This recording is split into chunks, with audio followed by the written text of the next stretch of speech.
Les testicules d'un homme adulte produisent environ un demi-milliard de spermatozoïdes chaque jour. Les ovaires de la femme ne produisent quant à eux que quelques ovules chaque mois. En général, un seul de ces ovules va atteindre la maturité nécessaire à une fécondation. La fécondation n'est possible qu'au moment de la période d'ovulation, c'est-à-dire la période du cycle menstruel de la femme, où l'ovule mature va être libéré de l'ovaire et migrer le long des trompes de Fallope. Pour qu'il y ait conception, un spermatozoïde doit féconder l'ovule mature lorsqu'il se trouve encore dans la trompe de Fallope.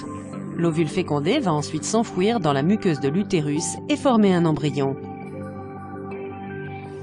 La stérilité désigne l'incapacité de concevoir naturellement un embryon malgré des tentatives répétées sur au moins 1 an. Il peut s'agir soit d'une stérilité masculine, soit d'une stérilité féminine. La fécondation in vitro, ou FIV, est une technique hautement sophistiquée qui permet d'aider les couples stériles à avoir un enfant.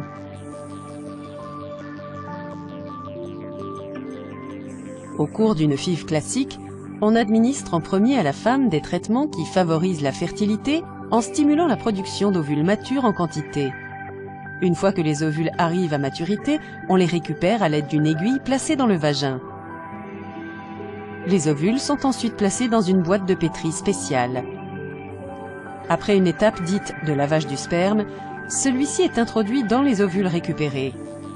Cette étape consiste à injecter les spermatozoïdes directement dans le noyau de l'œuf à l'aide d'une micropipette.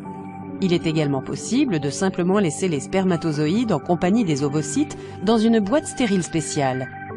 Lorsque la fécondation a lieu, l'œuf commence à se scinder, à se diviser et à former une multitude de cellules. Les embryons doivent être remis dans l'utérus environ 72 heures après la fécondation.